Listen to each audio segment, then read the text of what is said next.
Alright, cool. What's up, Mr. Day? This is the first screencast of the year. I'm very excited. I'm actually not. I don't want to have any homework, but whatever. Okay, so we're going to do constant velocity model, the change in position, as you can see here. As you can see here, it's linear. It's like a slope. It has a slope of, let's say, 2, right? So it pretty much says that for every, 2 seconds of whatever you're measuring at x, 1 of time. It's just constant. It's a slope. The area under this is your change in position, delta x, right?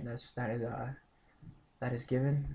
This is just like a constant, you know, like a constant slope would be like 2, it's linear. This one is, let's say it's got like a value of 5 here. This is just the velocity. The velocity, it means it's constant, which would be a change in position, or it would be linear like this, but the area under this one is a change in,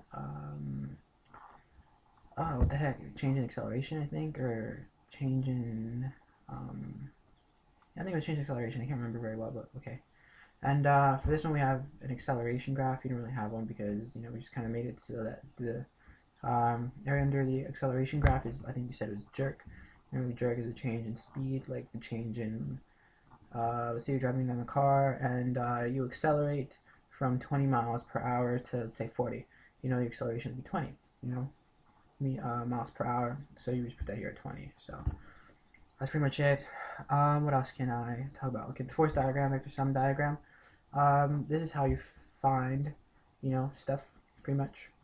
So in the force diagram, you would pretty much just display all of the forces that are acting upon an object. Let's say that it's the surface, right?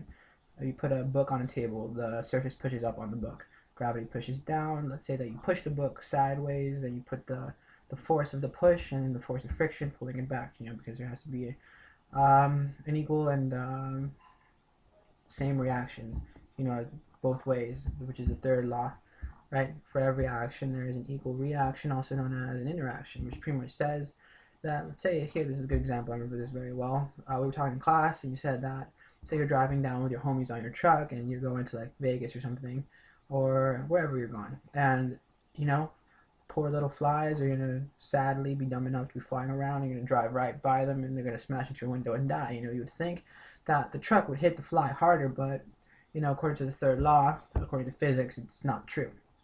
So what happens pretty much is that even though the fly has a tragic death, the truck and the fly, or the bee, whatever, in this case it's a bee, interact the same way. The bee hits the truck as hard as a truck hits the damn bee. So, this might be like consolation for the bee, at least it hit it the same way the truck hit it, but it's pretty much it. That's the third law. That's the best way that I remembered it.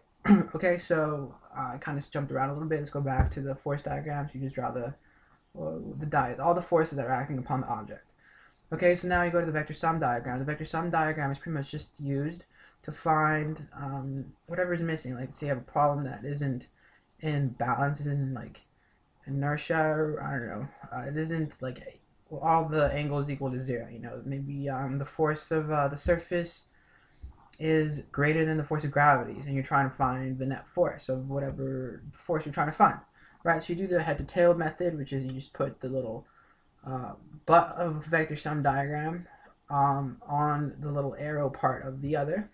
You add them together, usually like in a rectangular form. You see that they don't add up in length, that one's shorter than the other, and then you just put like the vector sum, like the vector of missing one, the net force, heading the other way. I mean, I understand it, I just can't really show it to you here. We don't have one here, but yeah, that's very useful. Just finding physics problems. But what else can we talk about? Okay, constant acceleration. These are just graphs, I think.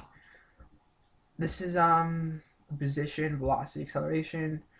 Again, under this, we already went over this. In this case, this one right here, it would be slowing down to 0 and then speeding up. And then this one would be, this is the same, I think, for all of them. And yeah, that's all we have on our poster. I hope that we did a decent job. I hope that I didn't forget too much about physics. I hope you had a great winter break, Mr. Day. And hope the kids are fine and everything's good, Alright, peace, bro. Have a nice one.